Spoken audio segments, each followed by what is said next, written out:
Welcome to No More Desire, where we build a mindset and lifestyle for lasting recovery from porn. My name's Jake Castleman, and I'm excited to dive in with you. Let's get started, my friend.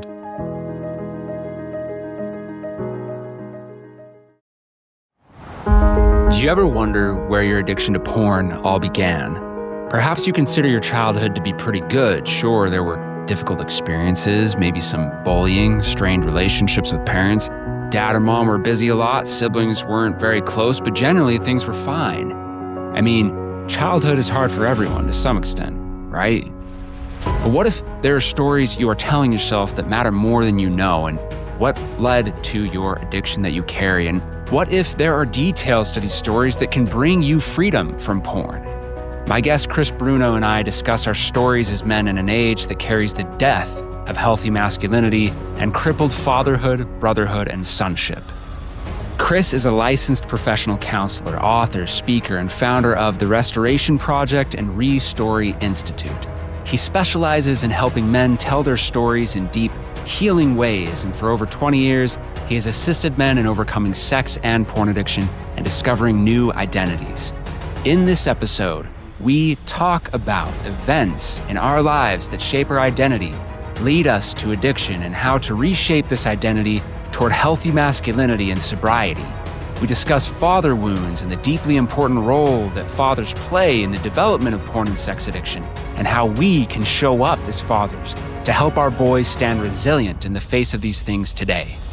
We'll focus on story work, including practical steps you can take right now to begin working through the messages and emotions you carry that are contributing to your porn cravings. We also talk about rites of passage, our initiation as men, and the roots of sexual energy and libido, and what these drives really are. All this and much more in today's episode. Before we dive in, please like, rate, and follow this podcast. It's a huge help to me and my team and the growth of this show, and it helps us bring you the latest in porn addiction recovery and personal growth. All right, let's get started.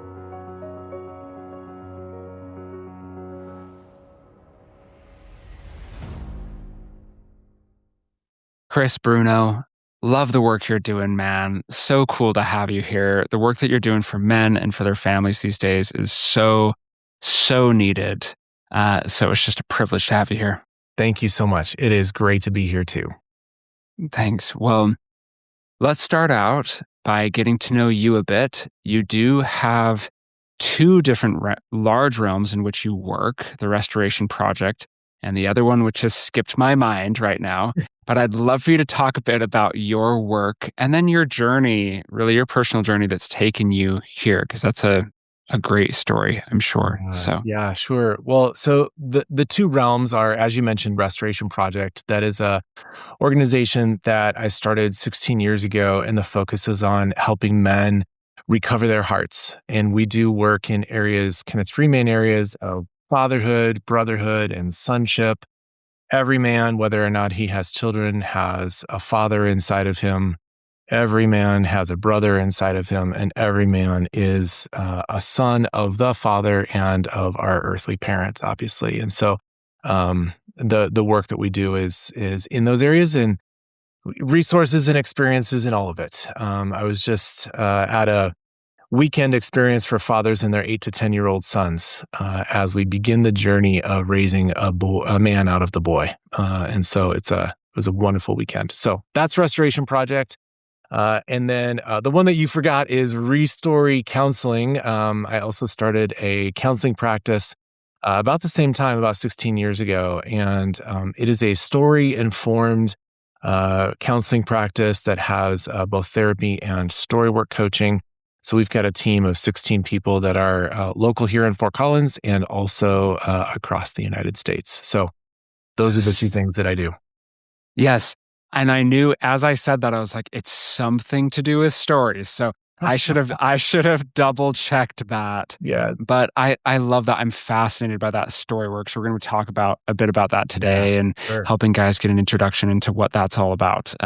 Really, really great stuff. So, and I have guys do some of that in my program as well. So it'll be so cool to see a bit about how you do it. So we're going to talk about that story work. We're going to talk about masculinity. We're going to talk about exactly what you said about bringing the man out of the boy. We're going to see wherever this organic conversation takes us. But one of the things that you said that you've talked about and that you work on is father wounds. And I actually really want to start there. Um, Many men, when it comes to father wounds, they'll think of an absent, harsh, or emotionally unavailable dad, right? In your experience, how do father wounds emerge?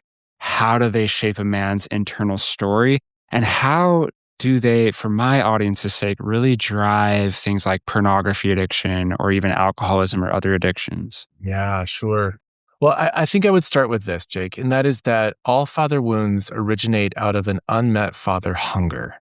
Every single one of us is born with a hunger for our fathers. And what I mean by that is, so I mean, you have young kids. And so your wife, our children's mothers, were able to give our children something very visceral, something very bodily focused. They nurtured them, they grew them, they're offering them their literal physical body and in the growth and the development of who they are as a human being in the world, right? And we as men literally only contributed a small little cell to the physical growth of our child. And yet, Right. right, and yet there is something inside of each child that has a hunger for us men, us fathers, in the same way that a child has a hunger for their mother. And yet, the way that we meet that is through what I would call like a masculine substance that God has given each one of us men to offer to our children, which comes really in the form of in two different forms. One is with our face and one is with our words. Do we have our face turned towards our child? And do they have the words that are meant to give life, meant to bring life into the heart and mind and soul of the child? And those words are what, in Restoration Project, we call that our blessing. Do they have Mm, blessing, which is meant to be a covering. It's meant to be a vision of who I see you to be as an image bearer in the world, and can I name that and call that forth in who you are? And so that hunger is born in all of us, boys and girls both, for us dads to be offering our face and our words to our children. And when we don't receive either our father's face or his words, that leaves that hunger unsatiated. And it goes, then it creates that wounding. Or on the other side of things, if we do receive words from him and a face and it is harsh, or it is more like words unto death rather than words unto life, then that also creates those kinds of father wounds. And that shapes us, right? We, just as malnourishment shapes the body, so the soul malnourishment of the lack of words and face will create an impact in that person's life, into that child's life. yes, and you made a reference to both neglect versus abuse, whether it be emotional abuse um, or physical, obviously, or sexual, and those that goes into a lot deeper topics. But when we talk about neglect, I think that a lot of us and a lot of the men that I've worked with, we can really be under the impression that things were great at home or good and there were no issues. And what reason do I have to have an addiction? And the deeper emotional work that we do, a lot of men come to find, oh wow, we didn't talk about things in the home really. Like we didn't talk about fear, or I didn't feel like I was able to express anger and be able to have that received and understood and be able to talk through that or process through it with a parent. Or my siblings were all kind of separate from one another, didn't really connect with each other. We didn't really serve each other, whatever that looks like, right? I think the neglect component when it comes to, people say neglect and it sounds extreme, but an emotional neglect, right?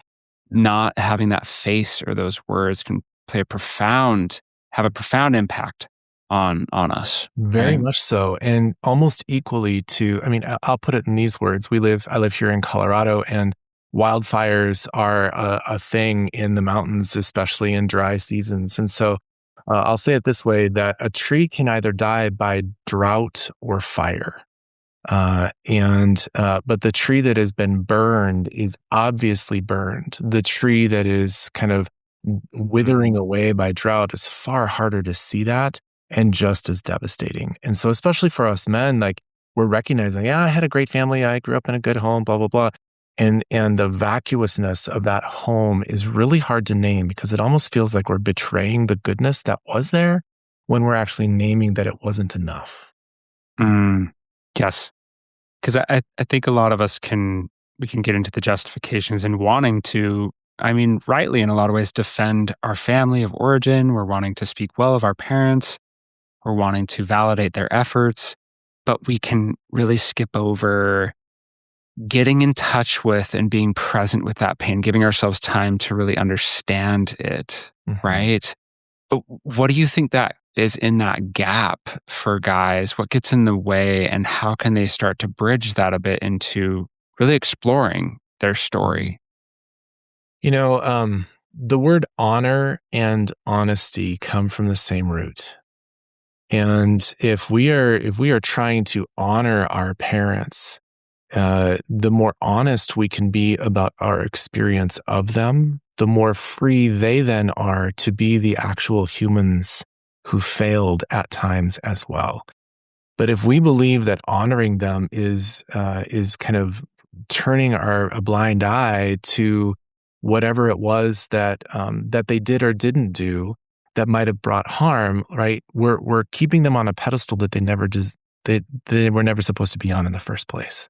So to honor them is to actually be honest about what it was like for me to be their son, for me to be their child, and name those things so that the two of us, the gap you talk about is that the two of us that can then actually talk about those things.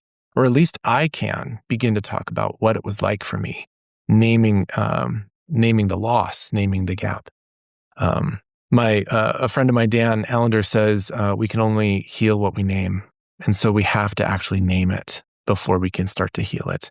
And if we don't name it, then we're living in denial of what actually occurred in my life. Dan Allender's a wise man. I've seen some of his stuff. Good. He's very good. Yeah. And so I really love that a lot. And so when it comes to porn addiction or sex addiction, I often refer to these as like a self-worth or self-identity game in a lot of ways, gaining a sense of self-worth, a healthy sense of self-worth, not pride or cockiness or, overconfidence with these things, but a genuine feeling of, I like who I am, or I feel like I'm good enough, right? I know who I am as a human being, as a child of God, as a son, as a father, etc. To overcome addiction, we really need to build this identity. For you, Chris, with your work with men, what do you see within our current culture that kind of gets in the way of that or is hampering that? And what are you trying to offer men to help them start to establish that identity or that worth?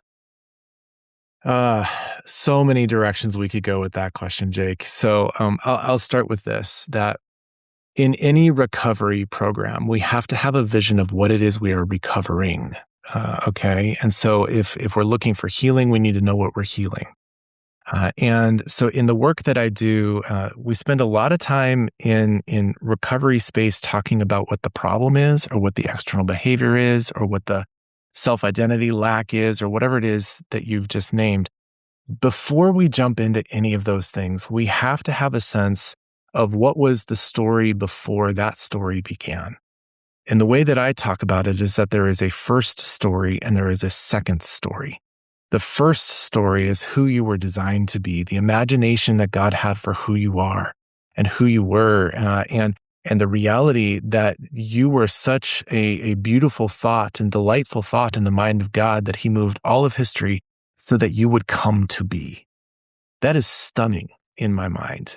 And I like to talk about it as that we are the masterpiece of God. We are the We are the handiwork, this original first story, image bearer of who he made us to be. If we don't have even an inkling that that might be true, I don't need to know what it is. I don't need to know all of those things, but that just an inkling that that might actually still be true, right? Then that is what we are looking to recover. That is what we are looking to come back to, is a deeper understanding of who that was before, back to where we were just a moment ago, before the neglect, before the abuse, before the drought or the fire kind of came along. That is the second story. And most of our porn addiction, sexual addiction, and all of that is our way of surviving the second story.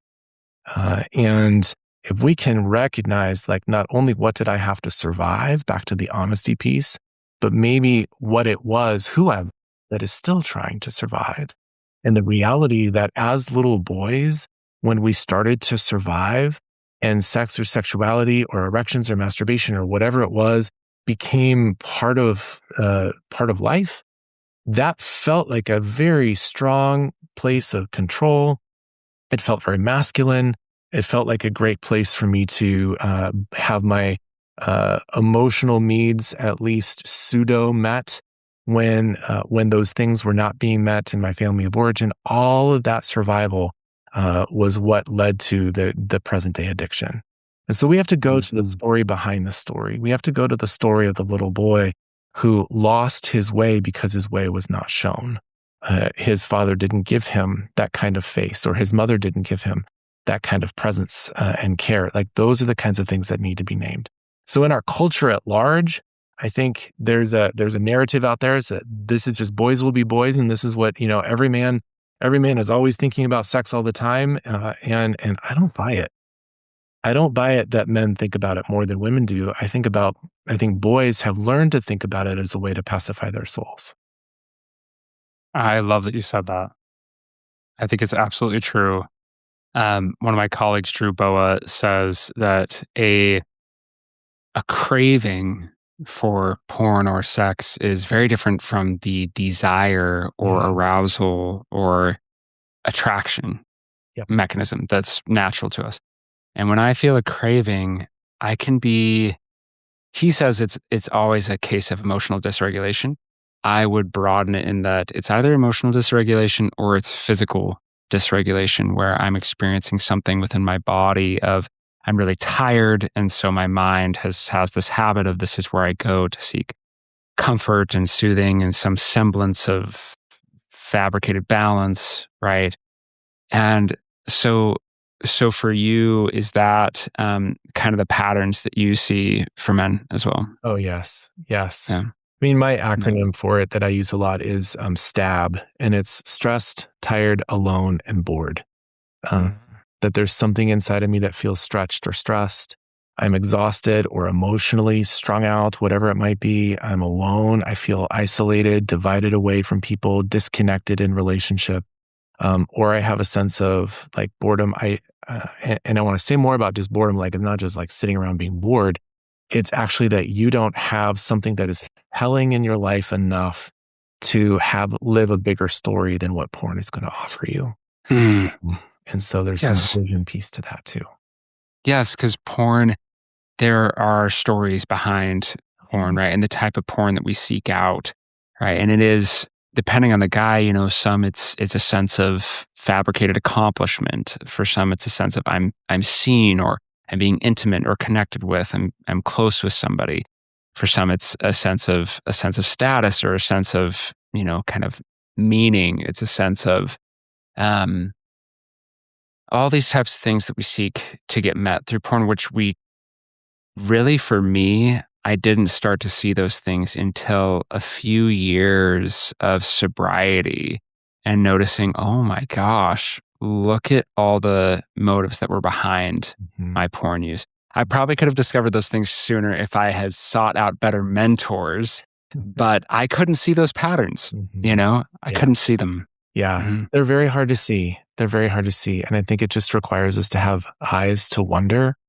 And again, if we start to diagnose what's happening for the adult, it is harder to see. But when we can have space enough for the boy and begin to name the kind of atmospheric conditions, the place that he was raised, the things that were happening, the honest truth about what it was like for us as boys, then we can say, oh, like, why would I blame my 8-year-old son for these things? I certainly wouldn't do that. Why would I blame myself for those things? Because the reality is, like, we sought out the things that helped us stay alive. Yes. And for sake of conversation, for those who are listening to this, to give an example from my own life, I grew up when I was 4 years old, my family had a big move, and I've talked about this on the podcast before, a big move from California to Utah. And at 4 years old, I had no way of really understanding what that meant or how to relate to that emotionally. I had older siblings that were very stressed. I had especially an oldest sibling that was very, very angry because he's leaving all his friends and he's losing all his connections. We left for my father's work, right? And this is public knowledge, my dad was going through a pornography addiction at the time, right? He's since recovered and now he's teaching other men to do the same thing that I am, right? And he has been an incredible mentor for me. But my mother was going through betrayal trauma. So all of this is going on at 4 years old. I really couldn't comprehend that mentally, but I know that I felt that, right? And when I've done work, I felt that kind of that turmoil, and I felt powerless to do anything about it. And whether it was from that or other things, my personality as a whole, whatever it is, I carried the message of, I really, really need to save people or rescue people or help people or make a big difference. And I felt completely incapable of doing that at 4 years old. And I carried that into video game use that kind of gave me a safe place to feel like I was purposeful in doing something, accomplishing things.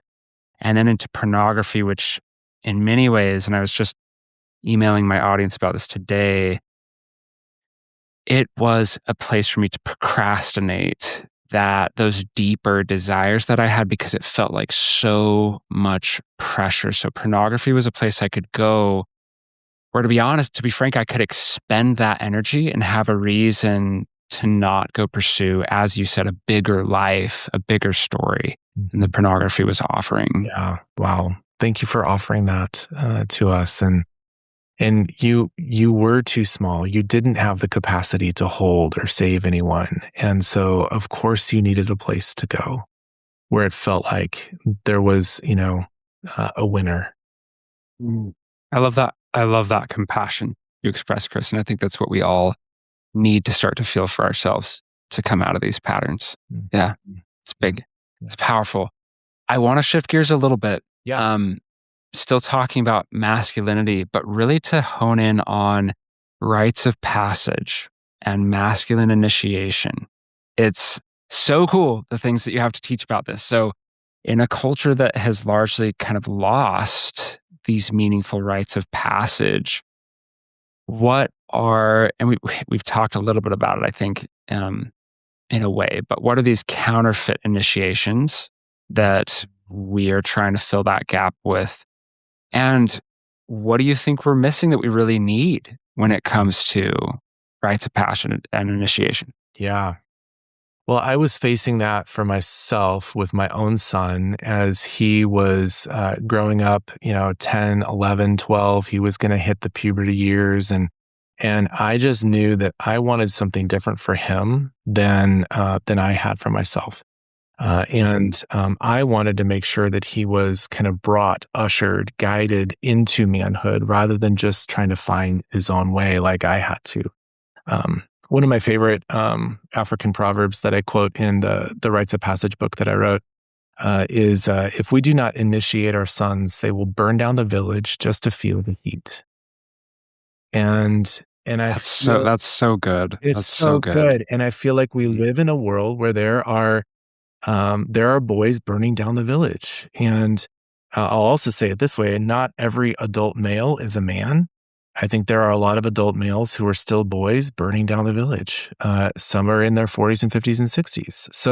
So there's something necessary. There's something absolutely necessary for us to be kind of ushered through the crucible experience of a rite of passage that proves to the boy that he has what it takes to be the man that he's designed to be.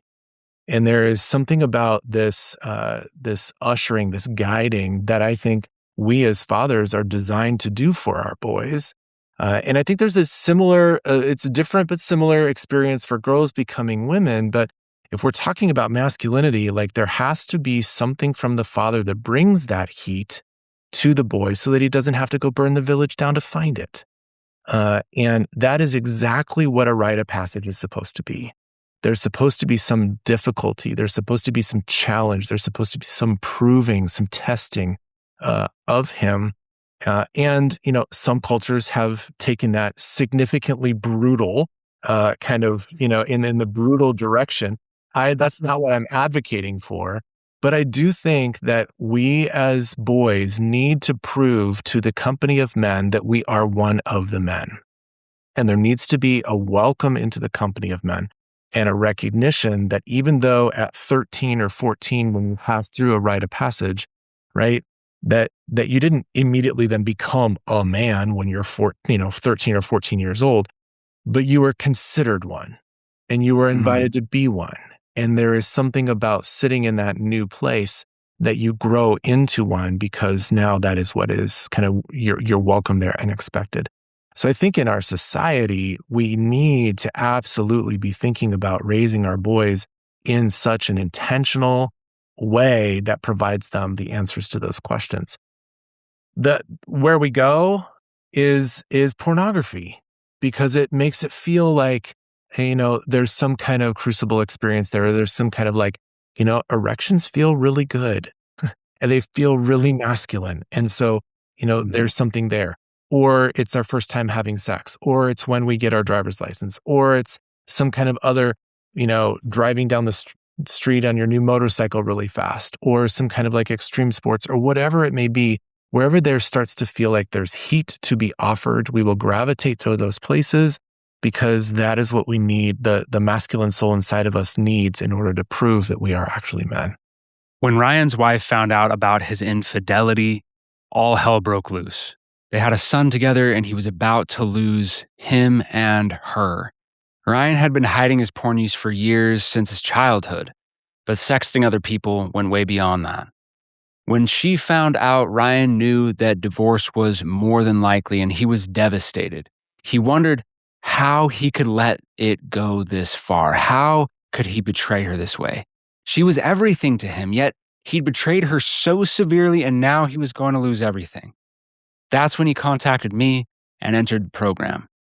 Together, Ryan and I discovered the deeper reasons behind his behavior, the lack of emotional safety that he felt in his life, the technology habits that he had, his inability to stay present, his feelings of shame and not being good enough. I taught Ryan emotional mindfulness strategies like the RAIL method, and he had massive changes to his lifestyle through small steps taught in the program. He even came to understand the link between ADHD and his porn addiction and was able to make improvements in both. Here's what he had to say about his experience with the coaching program. I've been sober for 7 months now. Not only does the program help you with your addiction, but it does something even better. It helps you become a better version of yourself. Jake has been in our shoes and is truly walking the walk. The program is going to take a lot. You only get as much as you put into it. That being said, if you feel like you truly do want to change your life, contact Jake and get a consultation. With the material and exercises from the program, I feel confident I have a map to better roads ahead. I've kept up with Ryan here and there, and he continues to be sober after over a year. His wife and he are building trust and continuing to raise their son together, and I'm so happy for them. If you are struggling with a porn addiction, head to nomordesire.com/coaching. Learn more and create your own success story. All right, back to the show, my friend. I often describe sexual energy as a fire, just like you're saying. And sexual energy, libido, and you probably are aware of this, the word libido is so much broader in its scope than we often give it credit for in our modern society. We think of it as a sexual thing, and it's really a general drive and a power that we carry. And actually, Sigmund Freud and also Carl Jung, they used the word I think it was Carl Sigmund Freud that used libido, I believe, in this way as well. We always think of him as, the sex guy, but he did say libido was an overall general drive, right? A sexual energy that we could actually channel into different mechanisms to create and be artistic and to pursue and build. And so what I teach is sexual energy is the energy of creation and pursuit. It's not just for sex. You have to channel it. And if you don't, you're holding a fire. So either I'm going to channel it to create life and to warm those around me, or I'm going to burn crap down with it by default. Yep. Exactly. I love that. Yeah. Yeah.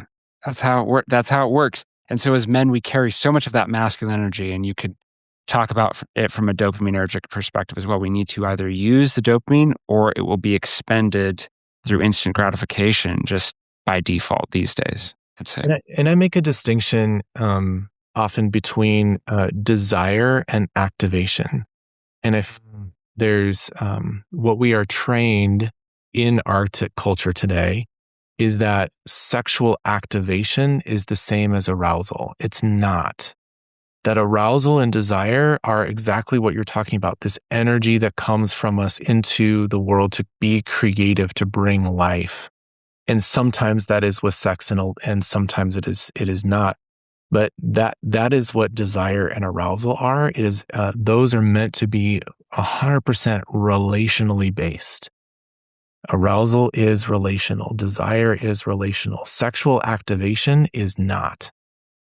It is this bodily response to a situation that turns on parts of your body in a certain way that might look like arousal, but in fact it is not. Yeah, I like that.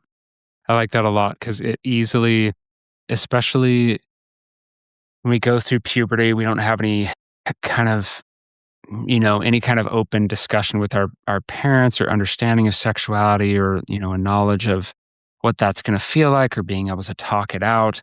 We just begin masturbating at a young age. We begin, using that activation, right? And it's just being expressed as for me, I didn't know what masturbation was. I just started doing it. And that's the case for quite a lot of boys, right? And so it became my comfort and soothing mechanism. And it does become that for a lot of guys, I think. And so we then mistake all sorts of feelings, emotional dysregulation, tiredness, hunger, loneliness, sadness, fear. We then face cravings or desire for masturbation or porn. We're like, oh, I have a desire for sex. When it's not even about that, hardly at all, if at all, right? Yeah. Mm. Yeah, and you just named several things that I want to just add. And also celebration and happiness and joy, right? Those get wedded together also with masturbation. It's not just the emotions or the feelings that tend towards the negative. It can also be like, I just won the championship. Right. Now it's time to hit that high, right? It's time to have another big release. And so there's comes the space where the sexuality gets interwoven with the emotionality that is unguided and unguarded. Yes, unguided and unguarded. I like that. Very, very true. So I want to dive into Storywork if you're open to that. Yeah, sure. I would love to hear about some of the basics of beginning to dive into our stories, what happened to us, the past, and understanding where it's brought us to. How do you begin to break this down with guys? What questions do we need to ask or start to dive into? I think so. I would say this. First of all, the overarching story of your life generally ends up being just an itinerary. I grew up in, you said California. I moved to Utah. I had these siblings. I went to this high school. I got married. Blah blah blah. Like those are the kinds of maybe kind of chapter titles, if you will, of the greater story. But a lot of guys will just stop there. Like I had a good story. We went to church. I had, my dad and mom provided for me. Like that kind of thing. That's great and helpful. But it's such a high level. It doesn't actually describe what the geography and the topography of the landscape of your life looked like and felt like for you to walk. And so I will often start with guys and just kind of say, hey, let's start with a kind of an overview.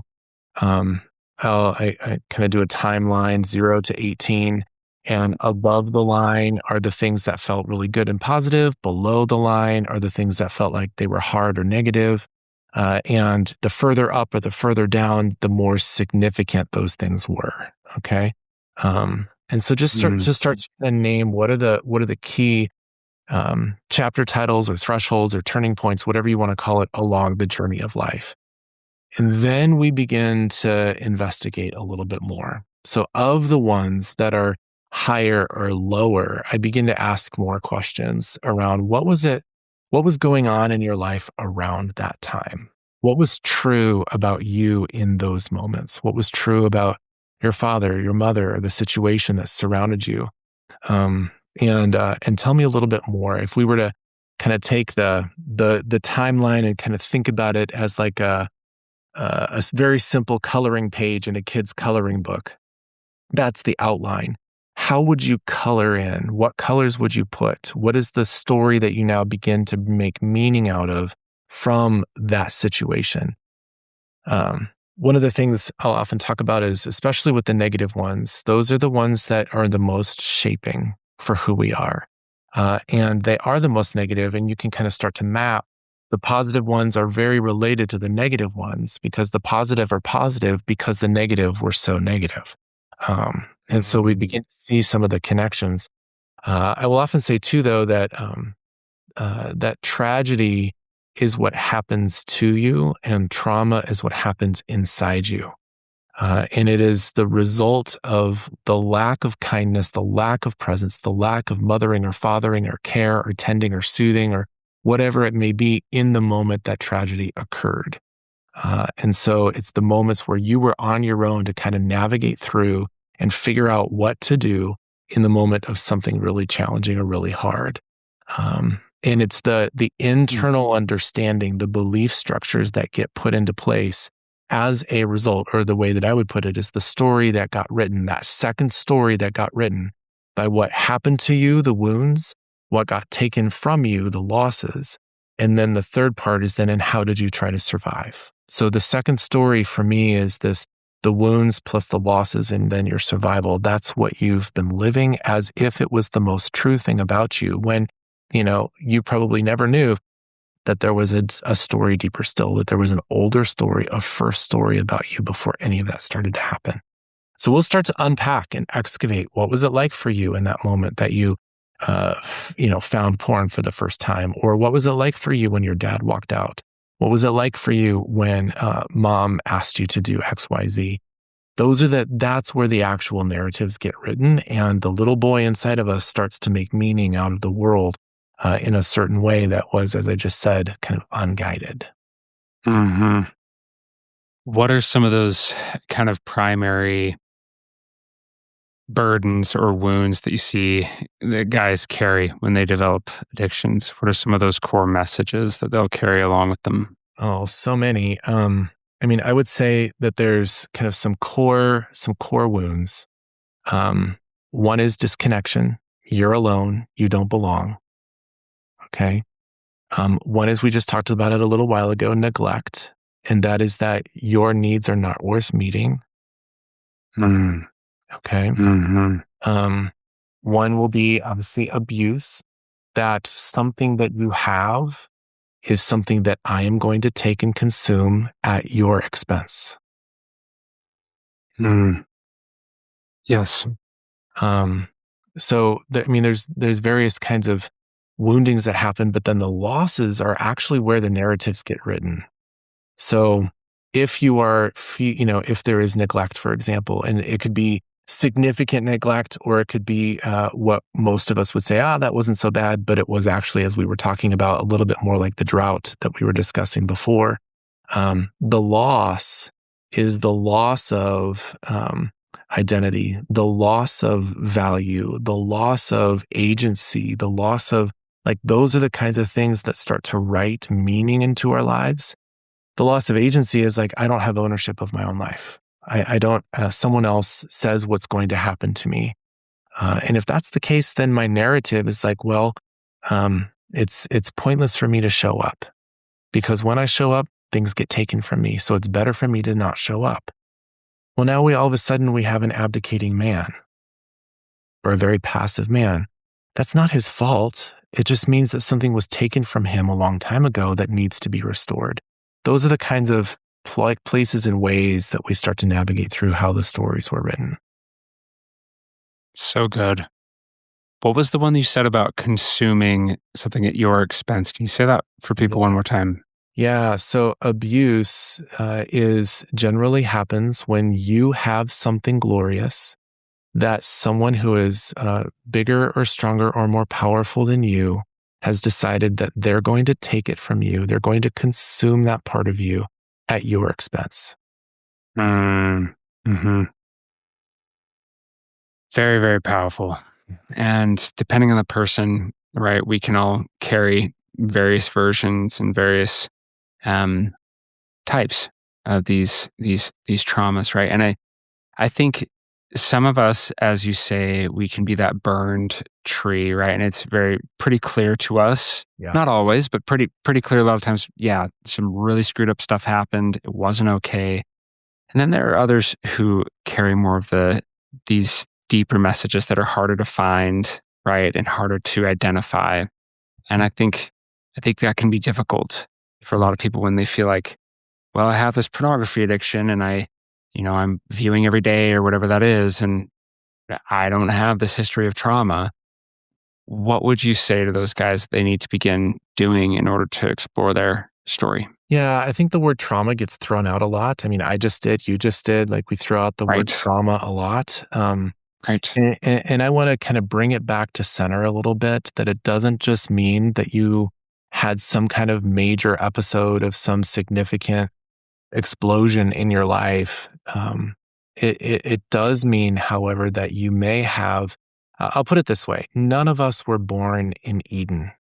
Every single one of us was born outside of Eden, which means that every single one of us has brushed up against death, brushed up against loss, brushed up against something that has felt like not well, and we have had to learn how to survive it. And so if the big traumas, if you will, are like the big T traumas, the little ones are little T traumas, and I'll say, like, it's like death by sword or death by 1,000 paper cuts. And one, or two, or three paper cuts, they hurt, but you're kind of just like, okay, I don't even need a Band-Aid. I'm just going to go on, right? And yet when there's 1,000 of them and they're repeated or they're thematic over the course of years, right, there's some significant wounding that you've experienced on a soul level. And I think along with this and what you've just said about trauma and that is thrown around so much, one of the things I feel quite passionate about, especially when it comes to recovery, but all of life and living, as a meaningful life, is to not make ourselves a victim to these things, right? To be able to process and work through them. But there's so much of this message now of, oh, the reason you're this way is because of this thing that you experienced. And I think there's a much healthier version of that. How can we strike this balance, do you feel like, where we can both process what we've been through, but not make ourselves a victim to it? Mm-hmm. I think this goes to what I was saying earlier about the survival, okay? Because those wounds and those losses tell you a story about who you are or who you're not.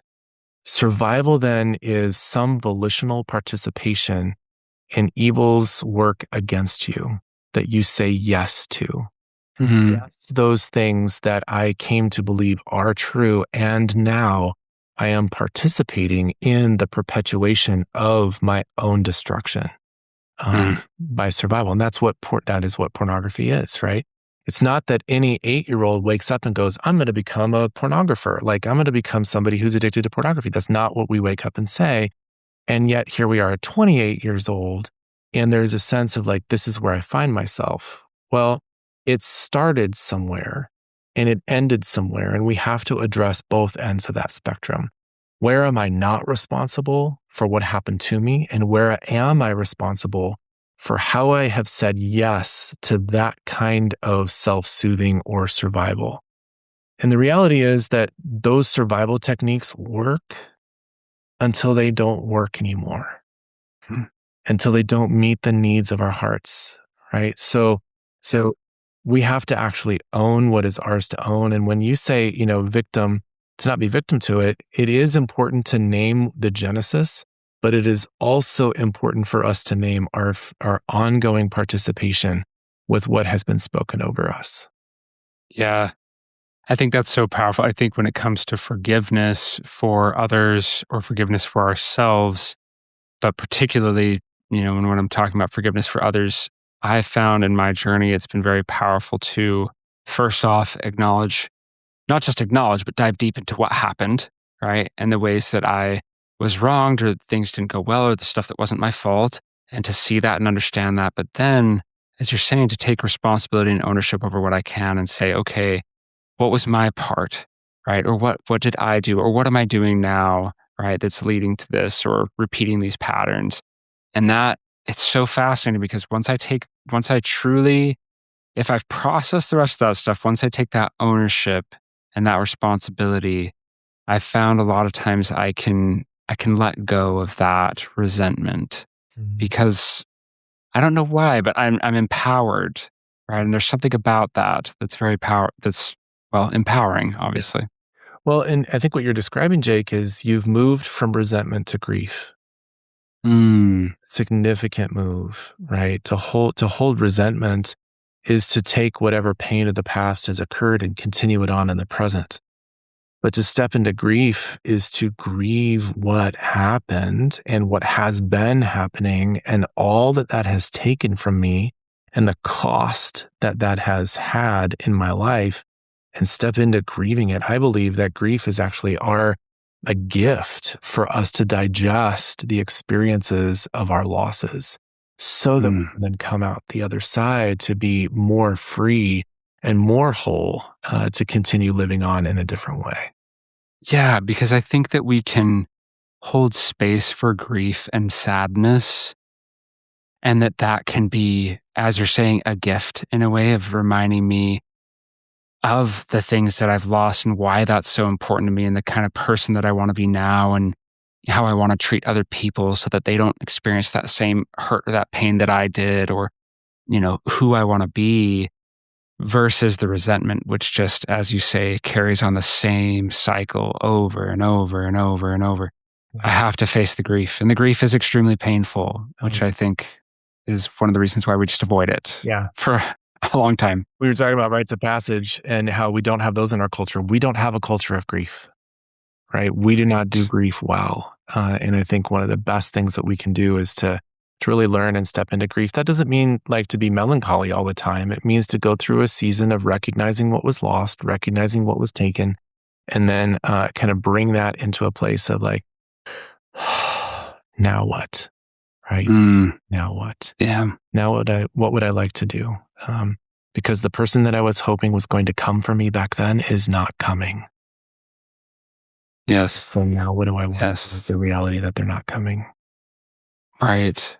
And we really need to reparent ourselves. Would you say that? Yes. Mm.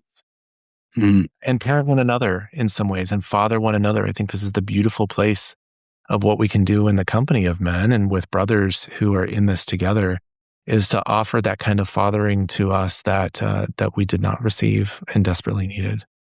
I love that. It's actually a perfect transition to talk about brotherhood. Yeah. In the addiction space, we talk about accountability a lot, but you have a very different perspective on that and true connected brotherhood. Can you talk about the difference between healing brotherhood versus just accountability? Yeah. Well, I'll start with, the word accountability comes from accounting, right? It comes from ledgers, it comes from balances and debts and credits and that kind of mindset. And so historically, especially in the men's space and recovery space, to keep you accountable is to where you have a debt to make you pay that debt. So now that you're back on balance. And so I'm going to make you do something, confess something, pay pay $5 into the masturbation pot or whatever it is, right? That you're kind of, there's some kind of thing that you're going to have to do in order to rebalance your ledger. Okay. Right. And I am vehemently against that because I actually believe that true brotherhood is not to keep you from the man you're afraid of being, but to call you to the man I know you to be. That there is a vision of who I have of you, and this requires a deeper brotherhood than the just showing up to a meeting and saying what you did or didn't do this week. It is a deeper brotherhood of like, I know you and I know your stories. You have told me your stories. I have been with you as you described the 4-year-old situation where you moved to Utah and what was happening for you. And when you first discovered porn and when you first discovered, like, what was not just that you discovered it, but that what was happening for you. I know your 4-year-old. And I also know you're adult man now, and I have a vision for who you are in the first story that I was talking about a moment ago, right? And so to hold you accountable is to call forth the man inside of you and to remind you when you have forgotten that he exists, forgotten who he might be, and be with you until you kind of step back into his shoes. So it's a totally different version and vision of what accountability is. And that I think is what brotherhood is all about. In a different piece of work that I've done around brotherhood, I'll talk about like there are several different levels to brotherhood, from stranger to acquaintance and acquaintance to buddy and buddy to friend and then friend to brother.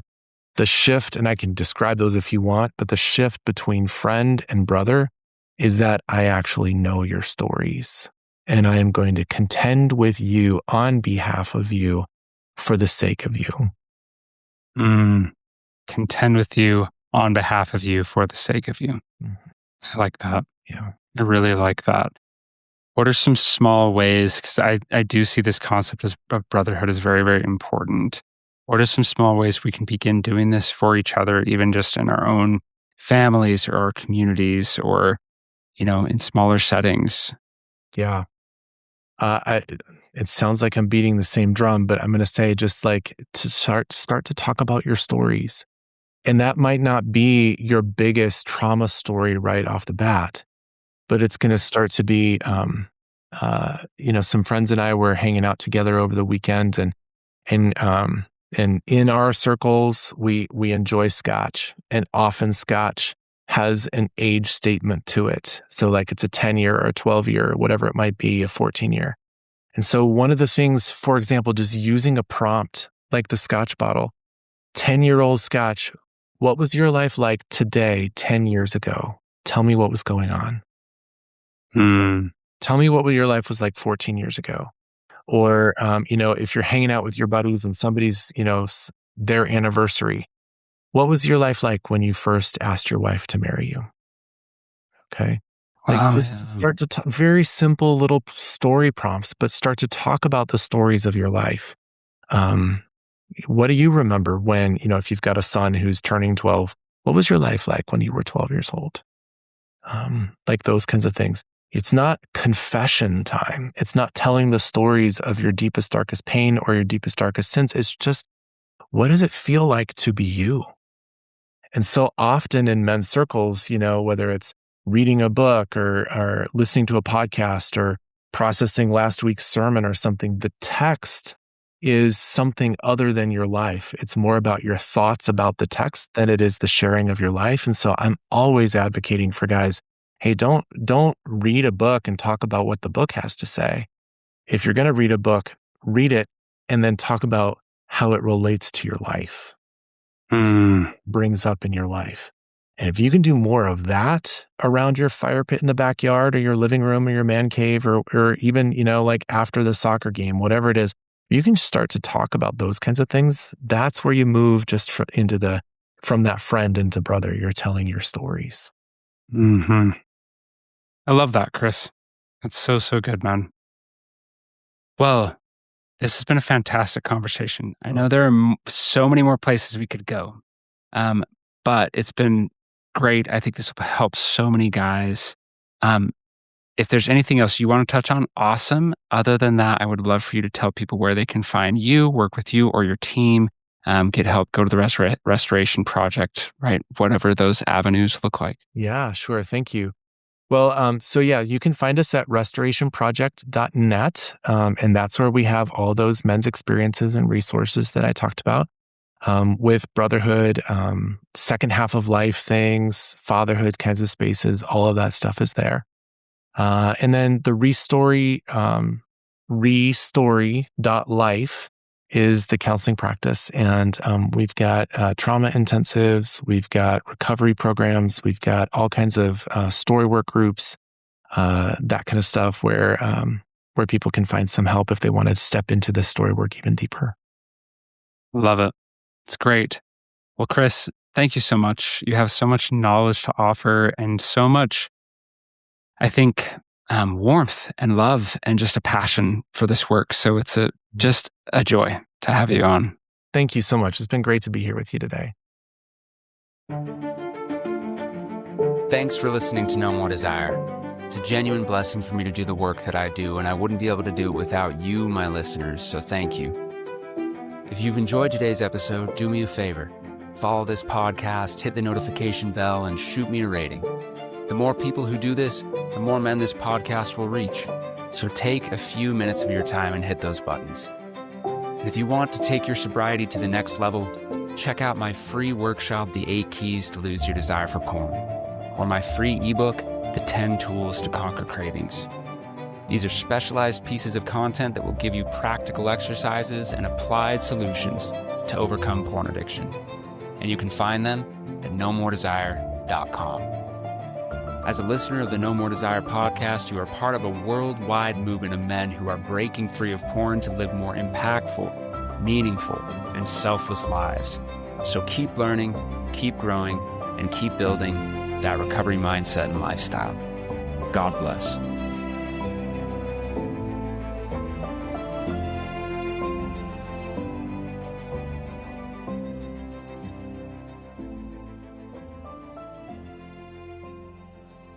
Everything expressed on the No More Desire podcast are the opinions of the host and participants and is for informational and educational purposes only. This podcast should not be considered mental health therapy or as a substitute thereof. It is strongly recommended that you seek out the clinical guidance of a qualified mental health professional. If you're experiencing thoughts of suicide, self-harm, or a desire to harm others, please dial 911 or go to your nearest emergency room.